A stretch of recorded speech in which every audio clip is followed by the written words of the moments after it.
चलिए सभी लोग को गुड मॉर्निंग। एक और बताएंगे साउंड क्लियर है कि नहीं। शिवम, सोनू, आदित्य, राज, सभी लोग को गुड मॉर्निंग। एक और सारे लोग एक कंफर्म करेंगे कि साउंड क्लियर है या नहीं। साउंड क्लियर जा रहा है कि नहीं, एक और कंफर्म करेंगे सब लोग।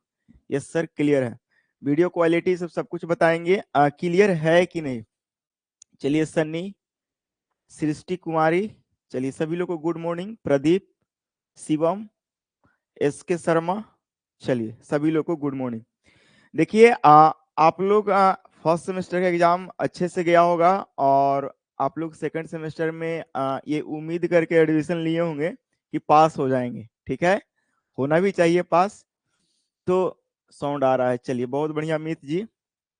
तो आज हम लोग जो स्टार्ट करेंगे सेकंड सेमेस्टर में जो कौन कौन सेमेस्टर को पढ़ना है इसको पहले हम बता देते हैं, नहीं तो फिर पता चलेगा कि कंफ्यूजन क्रिएट है। ये जो पढ़ना है इंजीनियरिंग मैकेनिक्स,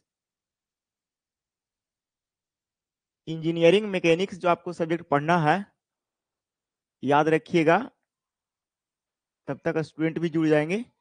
वो मेनली यहाँ पे सिविल इंजीनियरिंग वाले स्टूडेंट पढ़ेंगे, सिविल इंजीनियरिंग वाला स्टूडेंट पढ़ेंगे, मैकेनिकल के लोग पढ़ेंगे,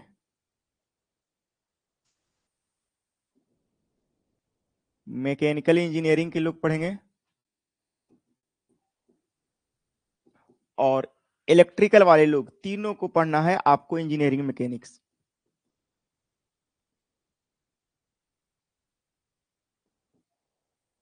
ठीक है ना, ये तीन ब्रांच वाले, ध्यान से सुनना।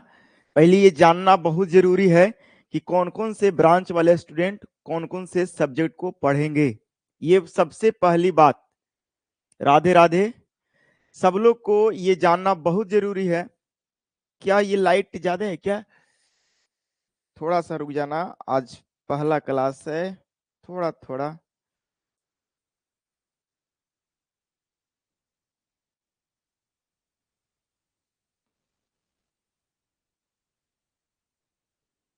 क्या हो गया भाई?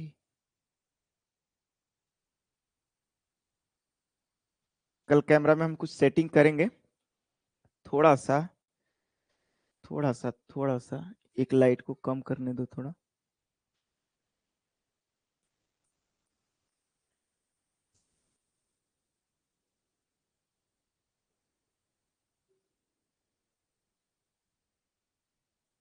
अब कुछ सही हुआ होगा, कुछ सही हुआ। देखिए हम कैमरा को सेटिंग कर लेंगे। चलिए देखिए, सबसे पहले आप लोग को ये समझ होनी चाहिए कि इंजीनियरिंग मैकेनिक्स जो सब्जेक्ट है वो सेकंड सेमेस्टर में कौन कौन स्टूडेंट पढ़ेंगे, कौन कौन से ब्रांच वाले स्टूडेंट पढ़ेंगे। तो सिविल इंजीनियरिंग वाले पढ़ेंगे, मैकेनिकल वाले पढ़ेंगे और इलेक्ट्रिकल वाले पढ़ेंगे। तीनों का सिलेबस सेम है। ठीक है, चलिए बहुत बढ़िया। चलिए अब हम लोग स्टार्ट करते हैं सिविल इंजीनियरिंग का, मैकेनिकल इंजीनियरिंग का, इलेक्ट्रिकल इंजीनियरिंग का कोर पेपर ये। और एक बात और हम बताते हैं कि इंजीनियरिंग मैकेनिक्स एक ऐसा सब्जेक्ट है जो आपको सिविल और मैकेनिकल वाले स्टूडेंट लोग के लिए रामबाण साबित होगा। बोल सकते हो कि बैकबोन है ये, इसको जानना बहुत जरूरी होता है। बहुत बढ़िया, चलिए टॉपिक को स्टार्ट करते हैं। चलिए, और किन लोगों को कुछ पूछना है तो थोड़ा सा पूछ लो, बाद बाकी हम स्टार्ट करेंगे तो फिर अंत भी कर देंगे। ठीक है, कुछ पूछना है तो पूछ लो, नहीं तो स्टार्ट करेंगे हम।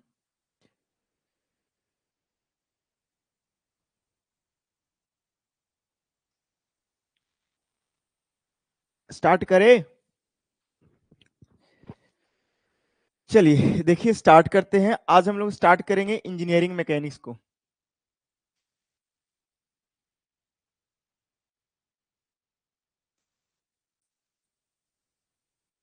Yes sir. सर पीडीएफ, हाँ पीडीएफ हम आप लोग को ग्रुप में सेंड करने की पूरा कोशिश करेंगे।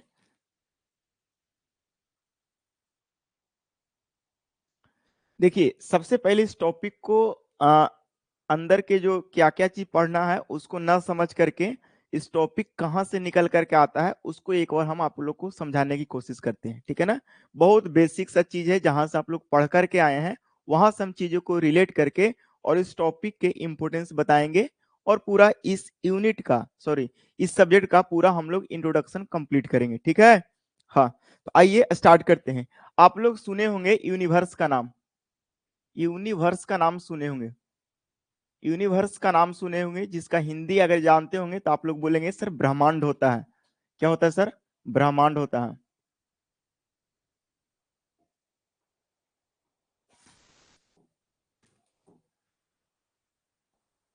ब्रह्मांड होता है, ठीक है ना। ब्रह्मांड दो चीज से मिलकर बना होता है, आप लोग को पता होगा कि ये दो चीज से मिलकर बना होता है। एक का नाम है मैटर और दूसरे का नाम है एनर्जी। मैटर और दूसरे का नाम होता है एनर्जी। हिंदी में अगर बात करें, देखो स्टार्ट हम कर रहे हैं, थोड़ा थोड़ा हम हिंदी लिखते हैं। सर कितना पेज का कॉपी, सब बताएंगे अभी, आज का क्लास इंट्रोडक्शन ही है। मैटर का हिंदी होता है पदार्थ। क्या होता है सर? पदार्थ। और एनर्जी का हिंदी होता है ऊर्जा। स्टार्टिंग है, हम हिंदी लिखेंगे, धीरे धीरे हम अंग्रेजी में स्विच कर जाएंगे। पदार्थ को पढ़ने की सुविधा के ख्याल से दो पार्ट में क्लासिफिकेशन किया गया है। एक को बोलते हैं फिजिकल क्लासिफिकेशन, फिजिकल क्लासिफिकेशन, और दूसरे को बोलते हैं केमिकल क्लासिफिकेशन।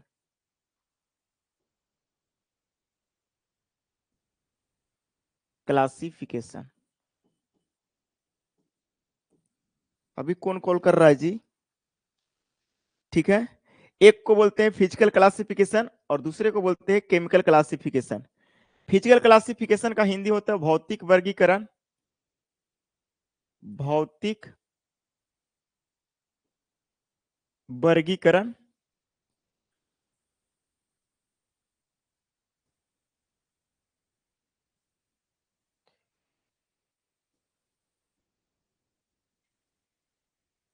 और इसको हम लोग बोलते हैं रासायनिक वर्गीकरण। देखो, बिहार बोर्ड वाले लोग के ध्यान में रखते हुए ये काम किया जा रहा है। इन्हें सुना कि अच्छा आप खाली हिंदी है पढ़ाइएगा, तो टेंशन नहीं लो, सब अंग्रेजी माध्यम वाले लोग, ज्यादा टेंशन लेने का नहीं। सबका हिसाब यही बोर्ड पर होगा, चाहे वो बिहार बोर्ड का है चाहे वो सीबीएसई का, सबका हिसाब यही बोर्ड पर होगा, यही बल्ले के बोर्ड पर होगा, ठीक है। चलो, फिजिकल क्लासिफिकेशन और केमिकल क्लासिफिकेशन में क्या पढ़ते हैं? सबसे पहले हमने बोला कि पदार्थ को पढ़ने के सुविधा के ख्याल से, अध्ययन करने के सुविधा के ख्याल से हम लोग दो पार्ट में डिवाइड किए। एक को बोलते हैं फिजिकल क्लासिफिकेशन और दूसरे को बोलते हैं, अरे यार रुक जा रुक जा, 2 सेकेंड रुक जाओ रुक जाओ। चलो सही है, चलो सब जगह पर एक्टिव है। चलो चलो, हम लोग क्या बोले, इसमें हम लोग पढ़ते हैं पदार्थ की अवस्था के बारे में। इसमें हम लोग पढ़ते हैं पदार्थ की अवस्था के बारे में, स्टेट ऑफ मैटर के बारे में पढ़ते हैं। पदार्थ कौन कौन सी अवस्था में होती है, पदार्थ की अवस्था के बारे में हम लोग जानते हैं।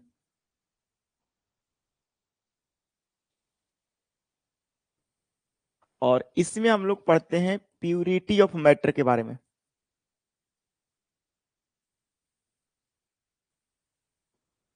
प्यूरिटी ऑफ मैटर के बारे में हम लोग पढ़ते हैं, यानी सर पदार्थ की शुद्धता के बारे में।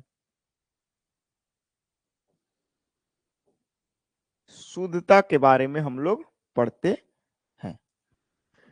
स्टेट ऑफ मैटर आप लोग से हम थोड़ा सा पूछने की कोशिश करेंगे, हालांकि जिनको नहीं आता है वो भी ज्यादा किडनी पर लोड नहीं लेगा, ठीक है ना, कि सर हमको ये चीज आता ही नहीं, हम तो पढ़ ही नहीं पाएंगे। ऐसा कि कोई भी स्टूडेंट नहीं सोचेंगे कभी भी कि हमको कुछ भी नहीं आ रहा है तो हम कैसे पढ़ेंगे। कुछ भी नहीं आ रहा है, बस मेरे साथ लाइव सेशन में हर एक दिन कनेक्ट रहेंगे, जब जब हम क्लास लेंगे तो हम ये पूरा भरोसा दिलाते हैं इंजीनियरिंग मैकेनिक्स जो है वो हमेशा आपको सुबह सुबह उठ करके सताएगा, हमेशा याद आएगा। ठीक है, बहुत बढ़िया। कुछ लोग का कहना है कि स्टेट ऑफ मैटर होता है सॉलिड, बहुत बढ़िया जो लोग कहना है। कुछ लोग कहना है लिक्विड। तो स्टेट ऑफ मैटर दो स्टेट होते हैं, दो स्टेट होते हैं। एक होते हैं normal, normal state of matter,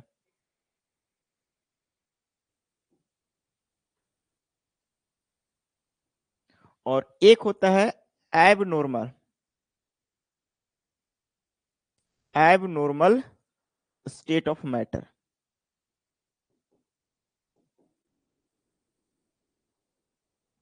normal state of matter कहने का मतलब जो हम लोग स्टडी करते हैं, यहां पे हम थोड़ा सा हम लिखने की कोशिश करेंगे कि जो normal, normal state of matter जो होते हैं,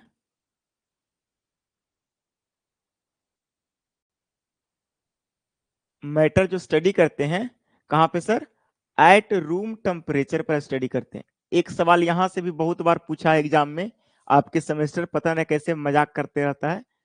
ये नॉर्मल स्टेट ऑफ मैटर जो होता है एट रूम टेम्परेचर पर हम लोग स्टडी करते हैं। यहां से एक सवाल हमने पढ़ाया था, ये हमने फर्स्ट सेमेस्टर की केमिस्ट्री जब पढ़ा रहा था तो वहां पे हमने ये चीजें बताया था कि normal temperature, normal state of matter जो स्टडी करते हैं रूम टेम्परेचर पर करते हैं। और आप लोग को पता होगा कि रूम टेम्परेचर कितना को कहते हैं। अगर आप लोग थोड़ा बहुत भी जानते होंगे कि रूम टेम्परेचर कितना डिग्री सेंटीग्रेड को कहते हैं तो आप लोग यहाँ पे कमेंट करके बताओगे।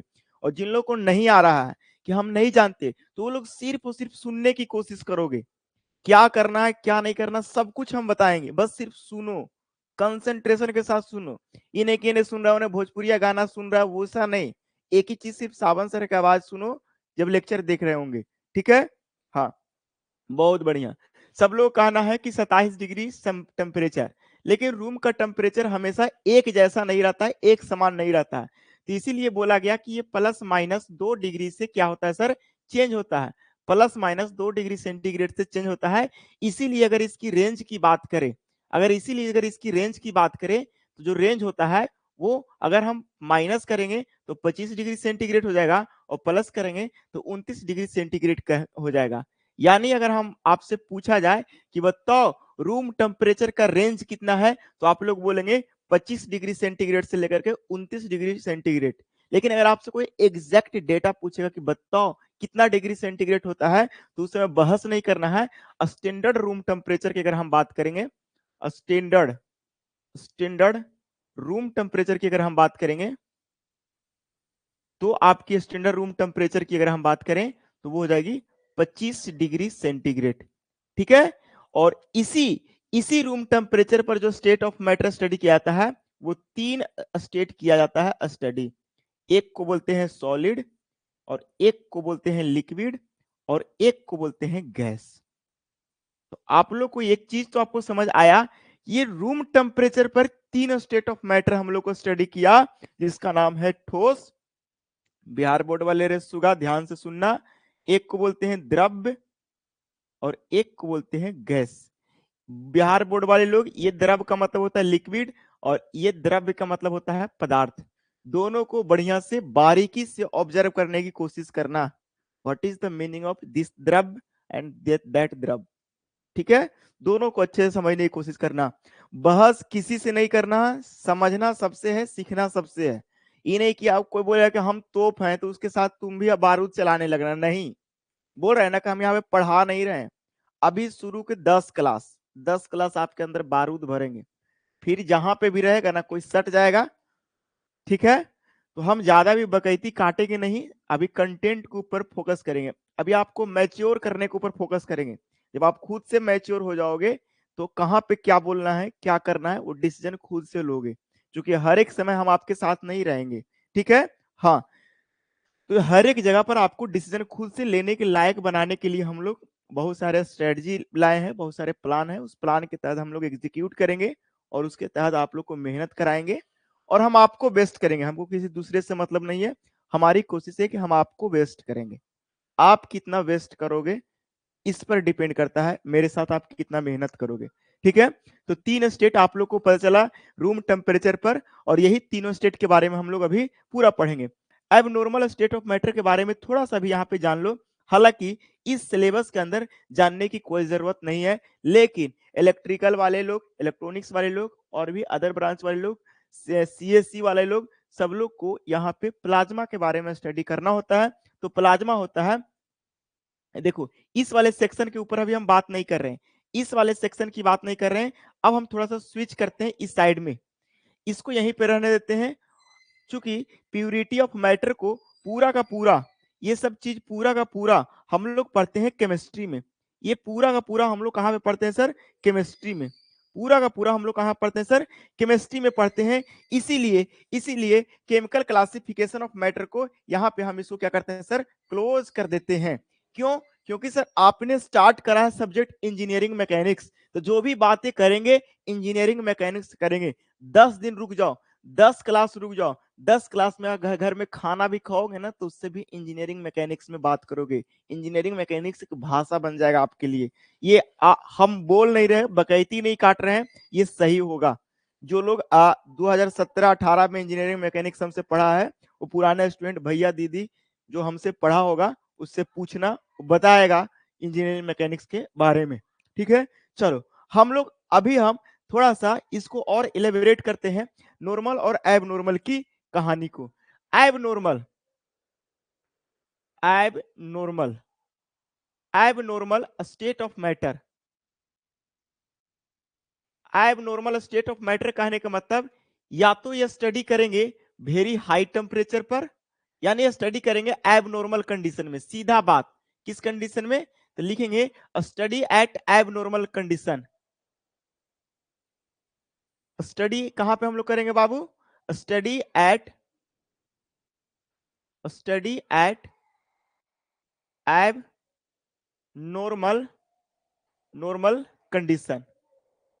अगर आपसे हम पूछे कि एब नॉर्मल कंडीशन का मीनिंग समझाओ, तो आप हिंदी बता दोगे? नहीं। एब नॉर्मल कंडीशन का मतलब हम तुम लोग को बताते हैं। आप लोग को क्या कह रहा है? 25 से, ठीक है, सही है, तुम लोग का जवाब तो कभी सही हो, गलत होगा थोड़ी। ठीक है, एब नॉर्मल कंडीशन कहने का मतलब हम बताते हैं, जैसे आप लोग सोच के गए कि सिलेबस के अनुसार क्वेश्चंस पूछेगा, एग्जाम में बैठे देख रहे सिलेबस से क्वेश्चन है ही नहीं है। आपकी नॉर्मल कंडीशन क्या थी? सिलेबस से क्वेश्चंस पूछना। एग्जाम में गए, एग्जामिनर दूसरे सिलेबस से पूछ दिया, तो वहां पे हो गया एब नॉर्मल।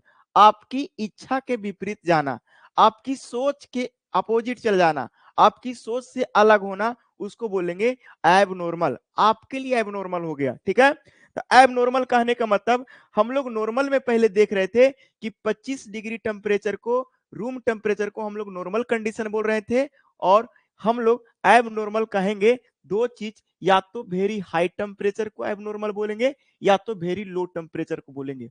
क्या ये बात से सहमत है? या तो आप वेरी हाई टेम्परेचर को, वेरी हाई टेम्परेचर को हम एबनॉर्मल बोलेंगे, या तो वेरी लो टेम्परेचर को, वेरी लो टेम्परेचर को हम लोग क्या बोलेंगे सर? एब नॉर्मल बोलेंगे। जैसे समझ आया ना कि वेरी हाई टेम्परेचर और very low temperature. Very high temperature पर जो हम लोग स्टडी करते हैं, उस स्टेट ऑफ मैटर को बोलते हैं, क्या बोलते हैं से सुन लो। वेरी हाई टेम्परेचर पर किसी भी गैस को, किसी भी गैसियस मैटर को अगर हम ले जाते हैं कहां पे सर? किसी भी गैसियस मैटर को अगर हम वेरी हाई टेम्परेचर पर, वेरी हाई टेम्परेचर पर, वेरी हाई टेम्परेचर कहने का मतलब सर, वेरी हाई टेम्परेचर कहने का क्या मतलब सर? लगभग लगभग 6000 डिग्री सेंटीग्रेड। सर ये जाना पहचाना लग रहा है, सूरज का सतही तापमान इतना ही है, सरफेस टेम्परेचर ऑफ सन। हाँ, तो अगर इतना के रेंज में ले जाते हैं, तो इस गैसियस पदार्थ का दो पार्ट में टूट जाता है। एक इलेक्ट्रॉन में टूटता है और दूसरा आयन में टूटता है। एक इलेक्ट्रॉन में टूटता है और दूसरा किस में टूटता है सर? आयन में टूटता है। अरे जरा सोचो कि 100 डिग्री में पानी खौलने लगता है, 300-400 डिग्री में आदमी जल के राख हो जाता है, और ये 6000 डिग्री सेंटीग्रेड, बताओ जल के टूटेगा नहीं? ये ऐसा टूटता है कि इलेक्ट्रॉन और आयन में टूटता है और इलेक्ट्रॉन और आयन के एक मिक्सचर बनता है। क्या बनता है सर? एक मिक्सचर बनता है, एक मिश्रण बनता है। और यही मिक्सचर को हम लोग क्या बोलते हैं सर? यही मिक्सचर को हम लोग बोलते हैं सर प्लाज्मा बोलते हैं। यही मिक्सचर को बोलते हैं हम लोग क्या सर?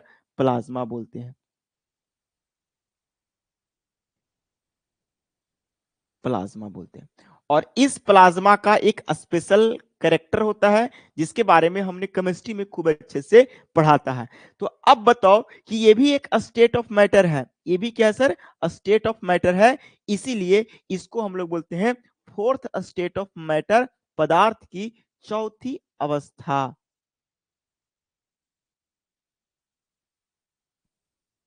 अगर कोई गैसियस मैटर को, अगर कोई गैसियस मैटर के अगर हम वेरी लो टेम्परेचर पर ले जाए, कहां पर ले जाए सर?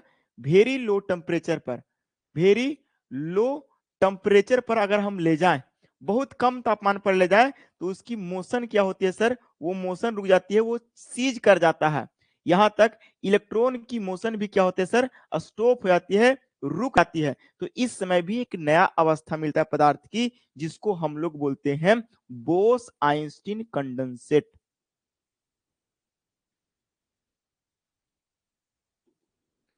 कंडेंसेट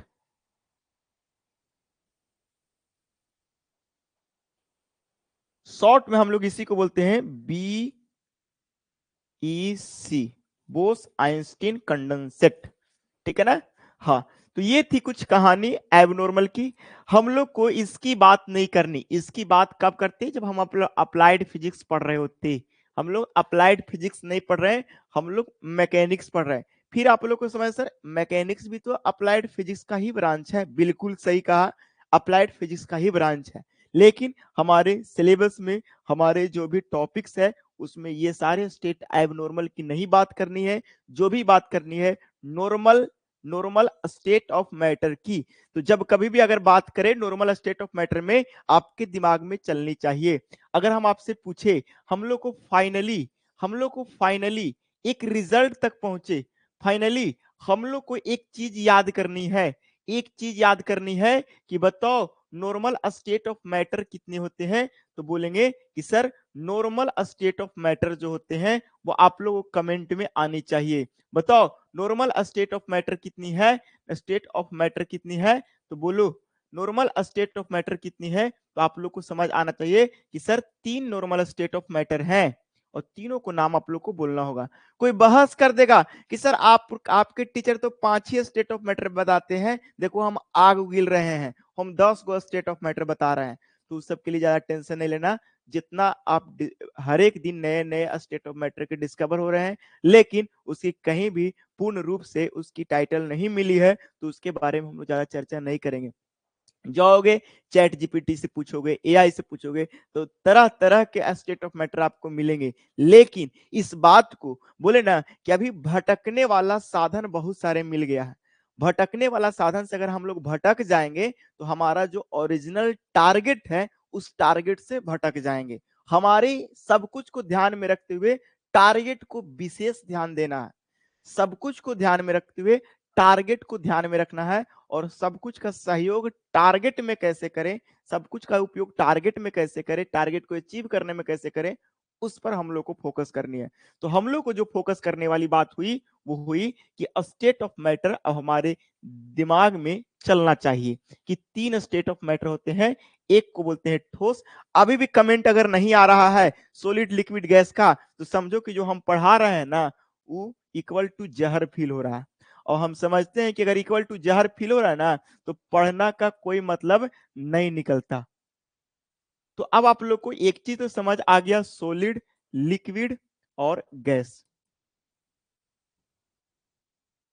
ये 3 चीज के बारे में हम लोग को पढ़ना है।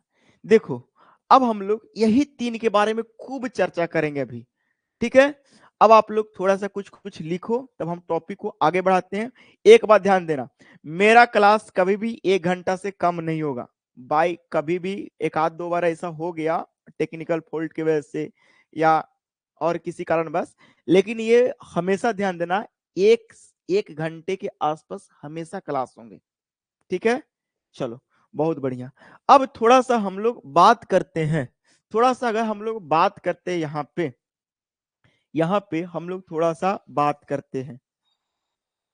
देखो सब कुछ बताएंगे कैसे कैसे छापना है, आराम से अभी सुनो, बकैती को स्टार्टिंग में सुनो, ठीक है। अभी तक हम लोग को दिमाग में तो ये सेट करा दिए सर कि स्टेट ऑफ मैटर में हम लोग तीन चीज पढ़े, एक पढ़े सॉलिड, एक पढ़े लिक्विड और एक पढ़े गैस, ठीक है। चलो अब हम लोग सॉलिड में भी, अब आप थोड़ा सा एक चीज बताओ, सॉलिड में भी आप लोग देखे होंगे, अगर हम थोड़ी सी अगर हम बात करें, बोले ना बात थोड़ी सी हम करेंगे, हम बिना बात के लिए हमारे चैन का नींदे नहीं आता सर, दिनों में सुतते हैं। हाँ जी आज संडे ना, अरे गधा तुम लोग को समझ नहीं आता है? अगर हम थोड़ा सा टाइम पास करें,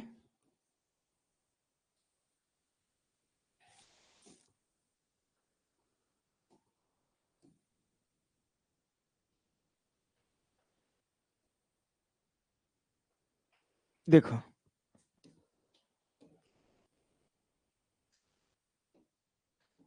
देखो ये हम सॉलिड भर रहे हैं,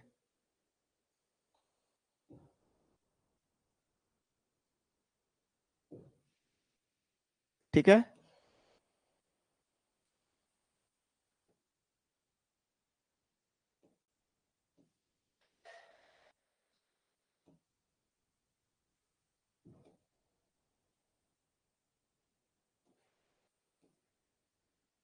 देखो अगर हम बात करें, ध्यान से सुनना, कौन कॉल कर रहा है रे, तू लोग, तुम ही लोग में से का कोई कॉल कर रहा है, नौटंकी छोड़ दिया करो।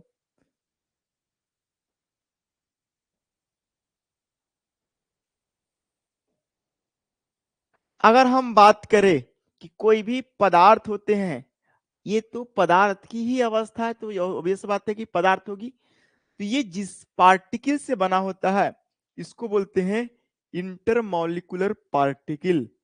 इसको क्या बोलते हैं सर? इंटर मॉलिक्यूलर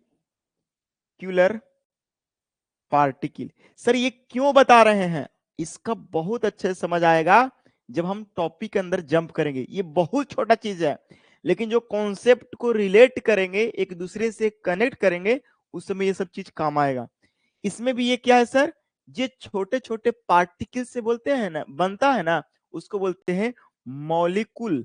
क्या बोलते हैं सर? मॉलिक्यूल। और ये सॉलिड के अंदर की जो पार्टिकल है, इसीलिए इसको बोलते हैं इंटरमॉलिक्यूलर पार्टिकल। क्या बोलते हैं सर? Intermolecular particle.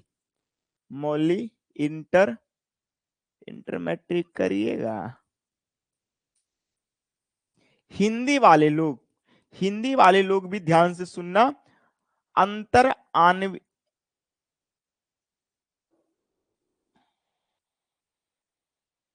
अंतर आणविक कण, अंतर आणविक कण बोलते हैं। इसमें भी होगा, बिल्कुल होगा सर, अकबकाना नहीं है। इंटरमॉलिक्यूलर पार्टिकल, ठीक है, अंतर आणविक कण। अच्छा एक चीज आप देख क्या रहे हैं, ये सॉलिड है, ये लिक्विड है, ये गैस है, इसमें सटे सटे हैं, इसमें दूर दूर है, इसमें भी दूर दूर है, सबसे ज्यादा पार्टिकल दूर इधर है, तो बहुत सारे चीज है। इसमें भी सॉलिड में अगर हम बात करेंगे तो सॉलिड में दो तरह के होते हैं, एक थोड़ा सा सॉफ्ट नेचर का होता है, एक थोड़ा सा पूरा हार्ड नेचर का होता है, ठीक है ना। एक यहाँ पे भी इसको अगर हम बात करें थोड़ा सा, तो ये भी दो तरह के सॉलिड देखने को मिलेंगे, ये दो तरह का सॉलिड देखने को मिलेंगे, तरह नंबर 1 और तरह नंबर 2। खतरनाक मजाक हो गया भाई।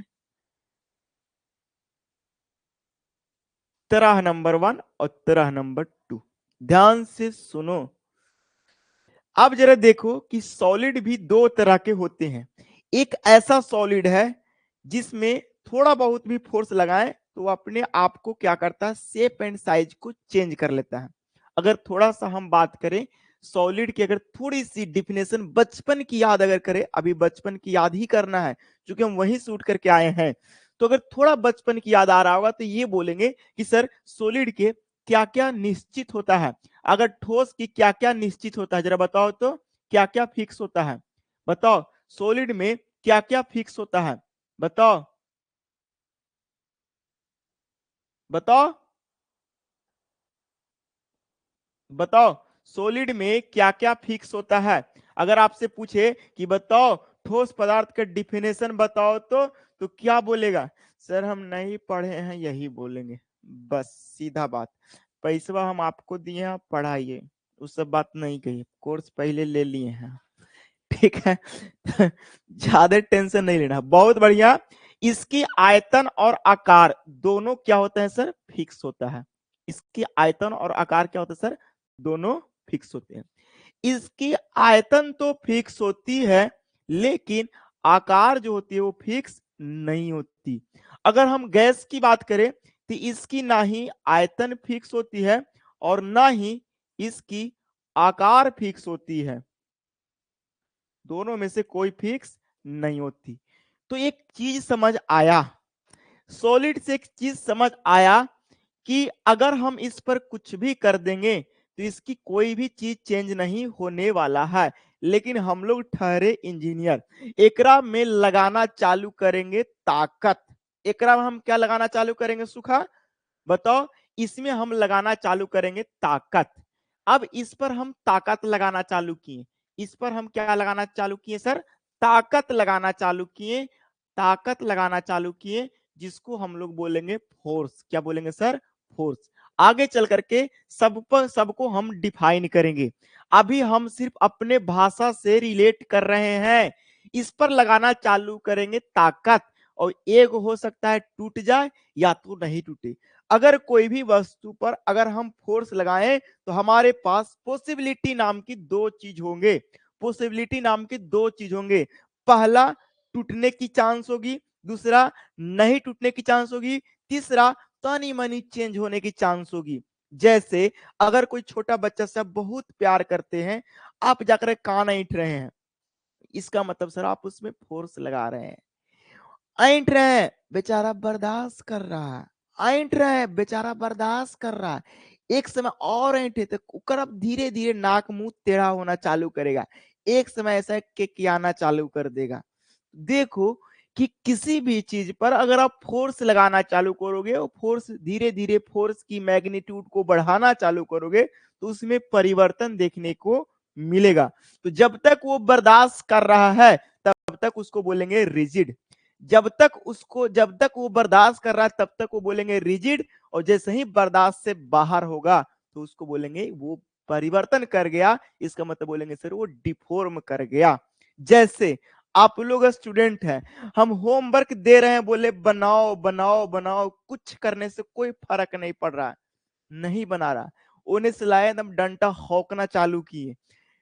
जब हौकना चालू किए तब आप लोग कुछ स्टूडेंट उसमें बनाना चालू किए, कुछ स्टूडेंट नहीं बनाना चालू किए। तो कुछ स्टूडेंट जो नहीं बनाना चालू किए हौकने के बाद भी, तो वो हो गए रिजिड। लेकिन पीटने के बाद तुरंत एक्टिवेट हो गया, इसका मतलब वो हो गया डिफॉर्मेबल। ठीक है। तो अगर यहां से एक चीज आया कि दुनिया के हर एक चीज को चेंज किया जा सकता है। अब जरा सोचो रे सुगा कि दुनिया के हर एक चीज को चेंज किया जा सकता है, तो आपके अंदर वो जो ना पढ़ने की कैरेक्टर है, क्या उसको चेंज नहीं किया जा सकता है? बिल्कुल किया जा सकता है सर। यही चीज तो आपको सिखाएगा इंजीनियरिंग मैकेनिक्स। पूरे लाइफ की जर्नी को एक्सप्लेन करेंगे ये मैकेनिक्स, इंजीनियरिंग लाइफ की एक्सप्लेन करेंगे। ठीक है। हाँ, तो जरा बताओ कि इसमें हम ताकत लगा रहे हैं, और ताकत लगा रहे हैं, ये कितनों भी ताकत लगा रहे हैं, ये टूट नहीं रहा है। इसमें कोई भी शेप एंड साइज में चेंजिंग नहीं कर रहा है। Does note change its original dimension.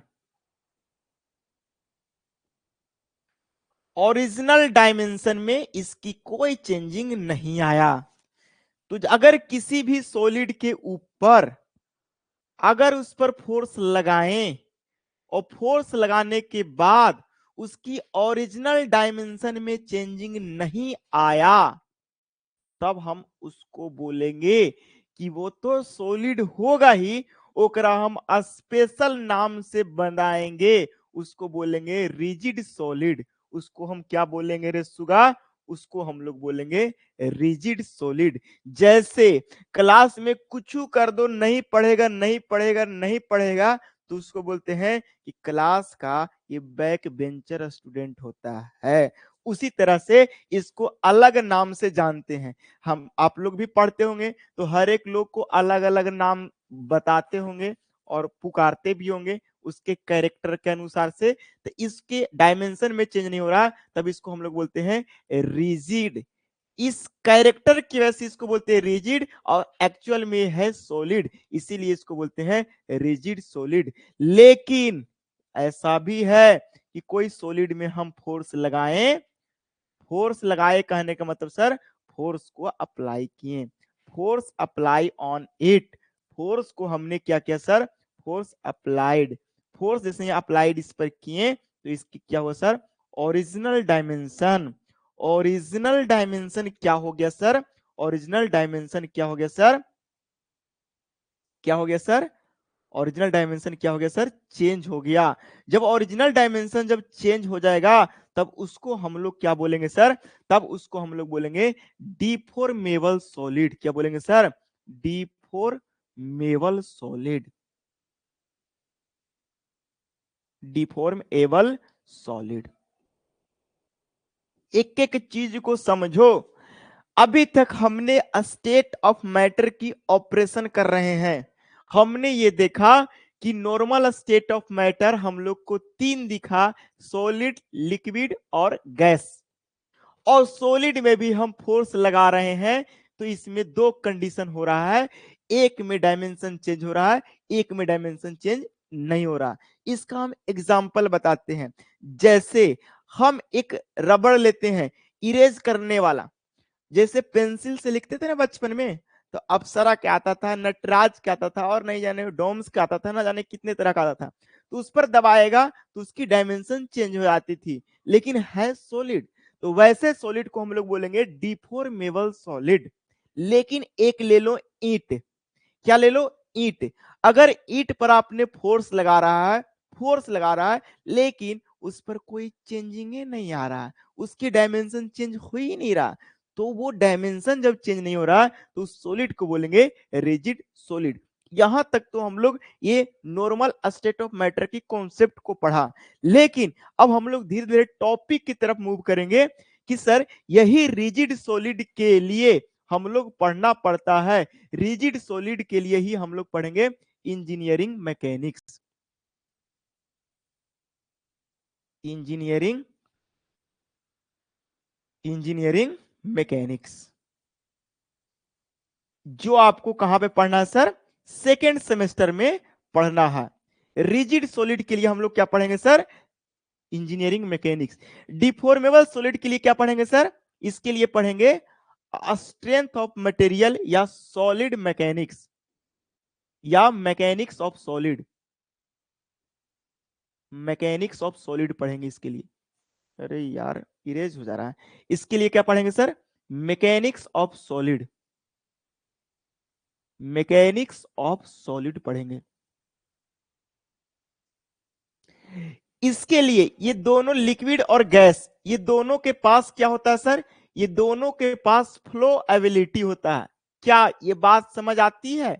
दोनों के पास बहने की प्रवृत्ति होता है, और बहने की प्रवृत्ति को बोलते हैं फ्लो एबिलिटी। क्या बोलते हैं रे सुगा? Flow ability. अब दोनों के पास जब फ्लो एबिलिटी होती है तो इसको हम लोग दोनों कंबाइंड रूप में पढ़ते हैं फ्लूइड मैकेनिक्स में। फ्लूइड मैकेनिक्स में। तो हम लोग इतने सारी तरह का मैकेनिक्स का कम से कम नाम तो जान गए ना, कि हाँ ये भी एक मैकेनिक्स होता है, और कौन कौन से मैकेनिक्स में किस किस चीज के बारे में स्टडी करेंगे, किस किस चीज के कैरेक्टरिस्टिक के बारे में स्टडी करेंगे, फोर्स लगा करके सब चीज की कैरेक्टर कैसे कैसे चेंज होगा, ये सब चीज के बारे में स्टडी करेंगे। तो आप लोग को अभी ये समझ आया कि सर कुछ नहीं समझ आया? हम लोग को एक बात तो कंफर्म करा दियो सर कि सॉलिड, वैसा सॉलिड जिसमें फोर्स लगा रहे हैं उसमें कोई डायमेंशन चेंज नहीं हो रहा, तो उसके लिए पढ़ेंगे इंजीनियरिंग मैकेनिक्स। अगर नींद में भी रहेगा ना तो आपको कोई भी इंजीनियरिंग मैकेनिक्स बोलेगा ना तो सीधा दिमाग में स्ट्राइक करना, उसमें सिर्फ और सिर्फ रिजिड सॉलिड के बारे में स्टडी करेंगे, रिजिड सॉलिड पर फोर्स लगा करके उसके इफेक्ट के बारे में स्टडी करेंगे। अगर कोई स्ट्रेंथ ऑफ मटेरियल या मैकेनिक्स ऑफ सॉलिड के बारे में बोल रहा है, इसका मतलब डिफॉर्मेबल सॉलिड के बारे में स्टडी करेंगे। अगर आपको यहाँ पे अगर फ्लूइड मैकेनिक्स की बात करेगा तो लिक्विड के बारे में स्टडी करेंगे। सर लिक्विड के बारे में क्या स्टडी करेंगे? तो सारे स्टेट में हम यही करेंगे, इस पर लगाएंगे फोर्स और फोर्स की वजह से जो इफेक्ट होगा उसको स्टडी करेंगे। इस पर लगाएंगे फोर्स और उसके वजह से जो इफेक्ट आएगा उसको स्टडी करेंगे।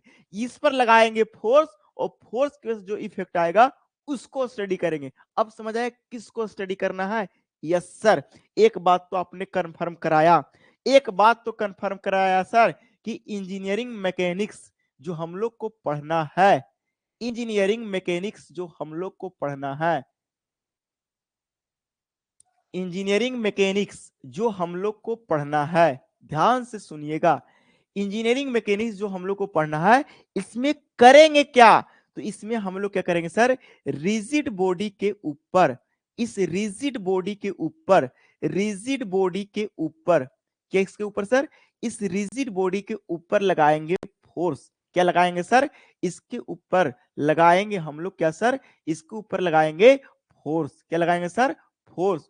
और इस फोर्स के वजह से जो इसमें, अच्छा फोर्स लगाएंगे तो क्या इसकी डायमेंशन चेंज होगा? अच्छा बताओ, इस पर आप यहां पे ऐसा लिखेंगे आफ्टर, या ऐसा बोलेंगे आफ्टर, आफ्टर फोर्स अप्लाई,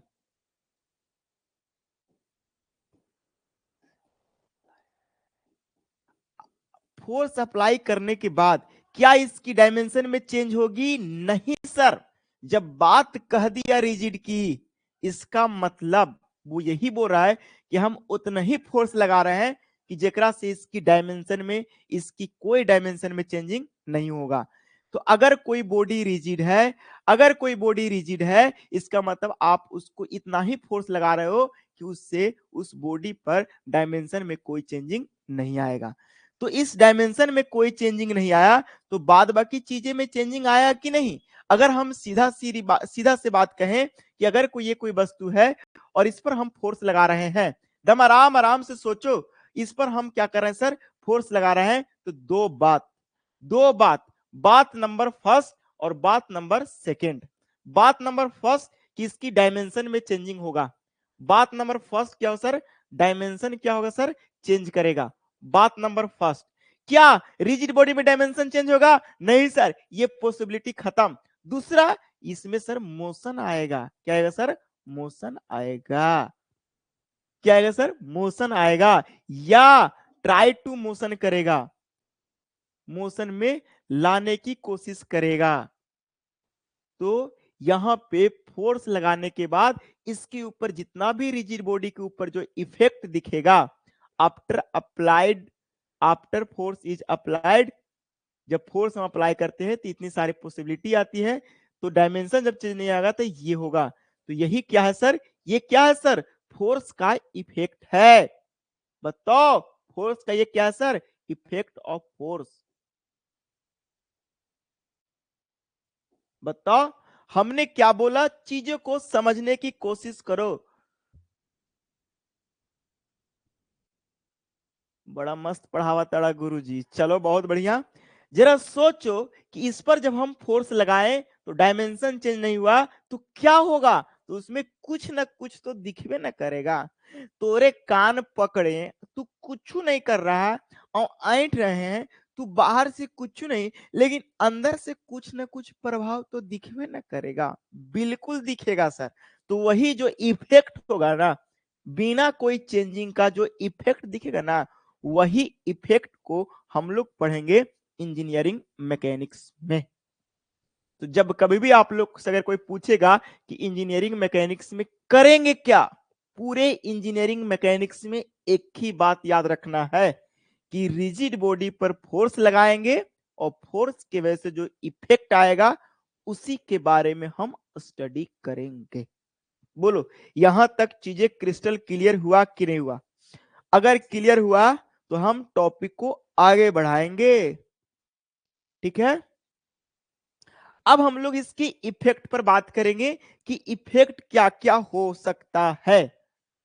अगर कोई रिजिड बॉडी है, अगर मानते हैं कि ये बॉडी रिजिड है, रिजिड कहने का मतलब आप सावन से एक ही चीज बता दिए सर, कोई बॉडी रिजिड है मतलब कुछ कर दो क्रम में कोई चेंजिंग नहीं होगा, कोई भी एक्सटर्नल चेंज नहीं होगा। एक बात बोल रहे हैं, ध्यान से सुनना, लिखना इस चीज को कहीं पे।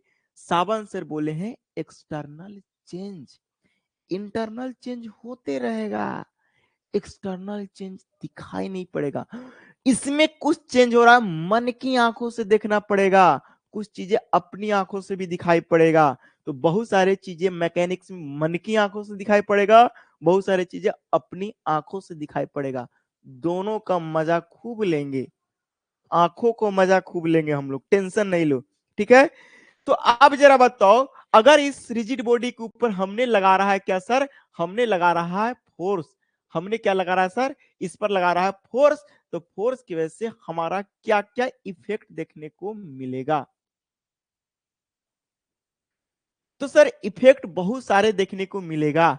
या तो मोशन में आ जाएगा, या तो वो मोशन में आ जाएगा, या मोशन में आने की कोशिश करेगा, इंटेंशन ऑफ मोशन रहेगा, मोशन में लाने की कोशिश रहेगी। क्यों सर, क्यों इंटेंशन ऑफ मोशन रहेगा? क्यों? क्योंकि इसमें डायमेंशन में तो कोई चेंजिंग होबे नहीं करेगा, और जबरदस्ती एक धकी आ रहा है, तू आगे बढ़वे करो बढ़वे करो, खींच रहा है जैसे पकड़ के खींच रहा है, बढ़वे कुछ ना कुछ तो होगा। तो यहाँ पे हम लोग के बहुत सारे चैप्टर पढ़ने को मिलेगा। सबसे पहला जो चैप्टर आपको मिलेंगे उसका नाम है फोर्स एंड दियर इफेक्ट। पहला चैप्टर है फोर्स एंड फोर्स सिस्टम।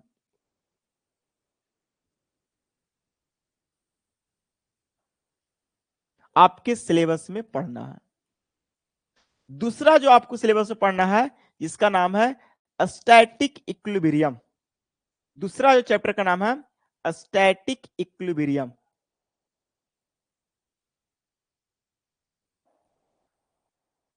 और तीसरा जो आप लोग को पढ़ना है जिसका नाम है फ्रिक्शन। और जो चौथा जो पढ़ना है centroid and centre of gravity. Centroid and centre of gravity.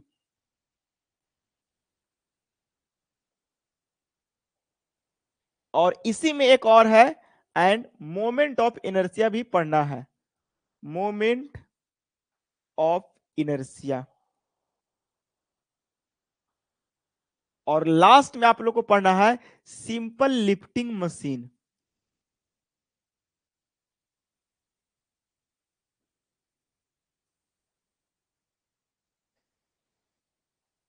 Machine, ये 5 चैप्टर पढ़ना है, ठीक है ना? हाँ, देखो हम थोड़ा सा बात यहाँ पे करते हैं कि हमने आज की क्लास में क्या किया, मोटा मोटी आइडिया लिया कि इंजीनियरिंग मैकेनिक्स में करेंगे क्या। तो हम लोग ज्यादा कुछ नहीं करेंगे, हम लोग सॉलिड स्टेट ऑफ मैटर के ऊपर फोर्स लगाएंगे। और कब तक? जब तक वो उसकी डायमेंशन चेंज ना होगा, यानी रिजिड बॉडी के ऊपर फोर्स लगाकर उसके इफेक्ट को पढ़ेंगे। उसी इफेक्ट को हम लोग बोलेंगे, उसी इफेक्ट के बारे में जो स्टडी करेंगे जिस ब्रांच में, उसको बोलेंगे इंजीनियरिंग मैकेनिक्स। इंजीनियरिंग मैकेनिक्स में हम लोग को चैप्टर जो पढ़ना है, काफी सारे चैप्टर पढ़ना है। वो चैप्टर नंबर फर्स्ट आप लोग को बात करें थोड़ा सा, देखो हम लोग ऐसे देख रहे हैं कि ये बचपन में अगर थोड़ा बहुत याद करो कि ये सब चीज एक दूसरे के ऊपर रख करके हम लोग खेलते थे, बैलेंस रहता था। ये किसके वजह से बैलेंस है, ये सब चीज के बारे में स्टडी करेंगे। ये जो स्टडी करेंगे, ये पूरा का पूरा टॉपिक पढ़ेंगे centroid and centre of gravity में,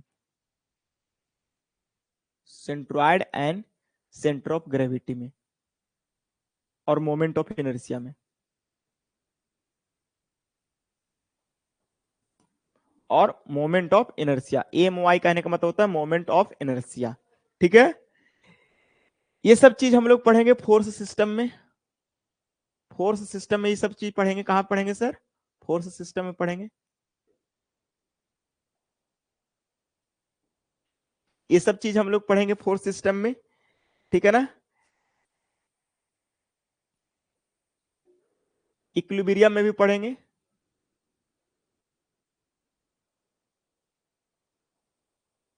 ठीक है ना। ये सब चीज हम लोग कहां पढ़ेंगे सर? इक्विलिब्रियम में पढ़ेंगे। ये सब चीज हम लोग पढ़ेंगे सिंपल मशीन में।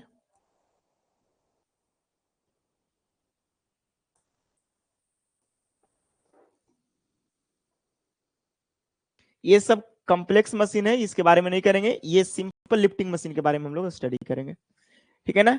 गाड़ी चल रहा है तो ये दोनों के बीच में लग रहा है जो फ्रिक्शन, उसके बारे में स्टडी करेंगे, फ्रिक्शन के बारे में स्टडी करेंगे। सब चीज के बारे में धीरे धीरे करके हम लोग स्टडी करेंगे, ठीक है। हमारे जो चैप्टर है, पहला पहला यूनिट है, वो यूनिट का नाम है मैकेनिक्स एंड फोर्स सिस्टम।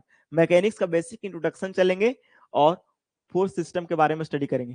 तो कल के क्लास में हम लोग स्टार्ट करेंगे फंडामेंटल ऑफ इंजीनियरिंग मैकेनिक्स, उसके बारे में पढ़ेंगे, ठीक है। उसके बाद सेकंड जो यूनिट है जिसका नाम है स्टैटिक इक्विलिब्रियम, जिसके बारे में खूब हम लोग स्टडी करेंगे। अभी हम कोई चीज के बारे में अंदर टॉपिक के नहीं जा रहे हैं, इसलिए कि अभी आप लोगों को अननोन है। अगर अभी बताएंगे तो जाएगा ऊपरे ऊपरे, तो फिर फिजिक्स वाला कंसेप्ट याद आएगा, प्रकाश हमेशा सीधी रेखा में गमन करती है, पता नहीं चलती है कि पढ़ाई करती है कि हमन करती है, वही चीज आएगा, ठीक है। हाँ, तो यहाँ पे अगला है centroid and centre of gravity, ये सब चीज के बारे में स्टडी करेंगे, सिंपल लिफ्टिंग मशीन के बारे में स्टडी करेंगे, ठीक है ना। अब रही बात इसके लिए कौन सी बुक लेना है, कोई बुक लेने की जरूरत नहीं है। बुक लोगे पैसा बर्बादी है। अगर बुक लेवे के एकदम पूरा अंदर से वो आता है ना, एकदम लग रहा है कि नहीं बुक वाल लेवे करे, पापा के पैसा एकदम खर्चा करना ही है, घरवा से मिल गया पैसा, करे तो क्या करे, रिचार्ज भी कंप्लीट है 6 महीना के, तो करे तो क्या करे अब। तो वैसा स्थिति में तू ले लेना आर के बंसल के स्ट्रेंथ ऑफ मटेरियल। हम बता रहे हैं ज्यादा इधर उधर मत कूद फांग करना, आर के बंसल के स्ट्रेंथ ऑफ मटेरियल का किताब लेना, स्ट्रेंथ ऑफ मटेरियल की किताब लेना, ज्यादा इधर उधर मत करना। बता रहे हैं, अनुभव है इसीलिए, एक्सपीरियंस है इसीलिए, नहीं तो हम कहते कि नहीं बुक वाल ले ये लो। क्योंकि आउटडेटेड बुक पढ़ने से अच्छा अपडेटेड कंटेंट पढ़ो। कितनी पेज की कॉपी लेना, कॉपी आपको लेना होगा कम से कम 150 पेज का कॉपी लेना होगा, यानी सर 150 गुने 2 यानी सर 300 पेज की कॉपी आपको लेना होगा। रेफरेंस स्टडी मटेरियल में सिर्फ और सिर्फ सावन सर का नोट्स, सावन सर का स्टडी मटेरियल, सावन सर का study material, Sawan study material of Sawan sir.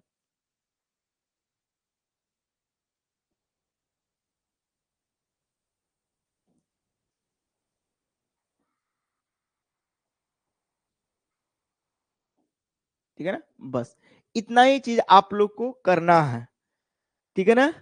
समझ में आ गए ले गुरुजी, बिल्कुल सही, ठीक है। हाँ, तो ये 300 पेज की दूसरी किस कलर की कॉपी लेनी है, किस कलर की कॉपी लेनी है वो नहीं, किस टाइप की, तो वो सादी वाली कॉपी लेनी है, प्लेन कॉपी लेनी है, प्लेन कॉपी लेनी है इसके लिए। क्योंकि इंजीनियरिंग मैकेनिक्स है, बहुत सारे फोर्स सिस्टम तोड़ेंगे, तो ऐसा ना हो कि तोड़ते तोड़ते अपन दिमागे से वो चीज बाहर जाने लगे। तो ये प्लेन कॉपी लेनी है, सादी वाली कॉपी लेनी है, सादी वाली। सादी वाली मतलब, शादी वाली मतलब ऐसा, शादी वाली कहने का मतलब क्या होता है, शादी कॉपी लेनी है, वही जिसमें सर टाइमिंग। और एक बात ध्यान से सुन लो, अभी 1 जनवरी 2 जनवरी तक आपकी जो क्लासेस चलेंगी रैंडम चलेगी, बात को सुन लो। 2 जनवरी तक, 2 जनवरी, 2 जनवरी तक आपकी जो 2 जनवरी तक, 2 जनवरी तक आपकी क्लासेस जो होगी रैंडम चलेंगी।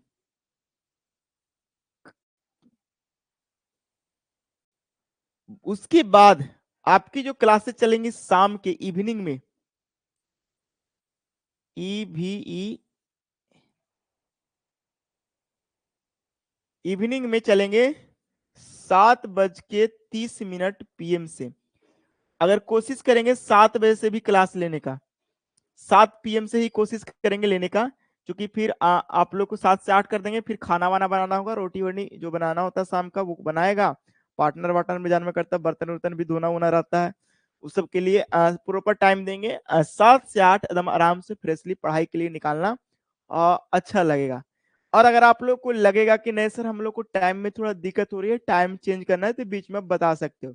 ऐसा नहीं कि जो हम बोले वही ब्रह्मा की लकीर है, ऐसा कुछ नहीं होता सावन सर क्लास में। आप लोग जो कहिएगा हमको अगर वो सही लगेगा आपके हित में तो हम करेंगे, ठीक है ना। ऐसा लगेगा नहीं सर पढ़ाई नहीं कीजिए तब ओकरा नोबेल प्राइज यहीं से मिलेगा। हाँ ठीक है। तो आज की जो हम लोग को जो क्लासेस रही वो इंजीनियरिंग मैकेनिक्स की पूरा का पूरा इंट्रोडक्शन रही, ठीक है ना। हाँ ये रही आपकी इंजीनियरिंग मैकेनिक्स की इंट्रोडक्शन।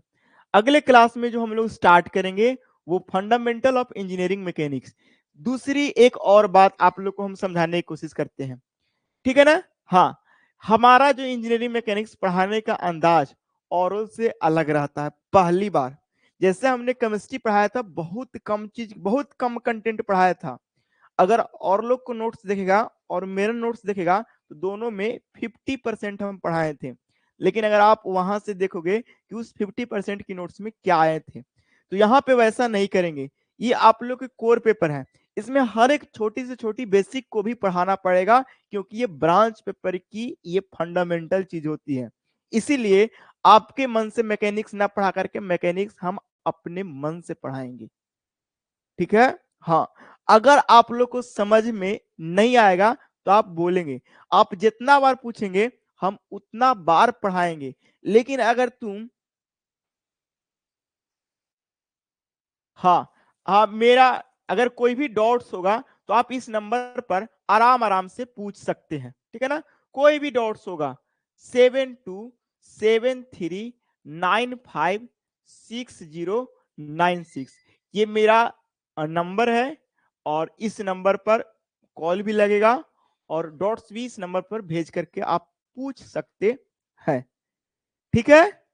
हाँ चलिए, और जो लोग एडमिशन अभी तक नहीं ले पाए हैं तो उन लोग को बताइए कि बैचेज अनाउंस हो गए हैं, सारे टीचर यहाँ पे अवेलेबल हैं। आपका तो अब नाम तो सुना ही होगा, है? है?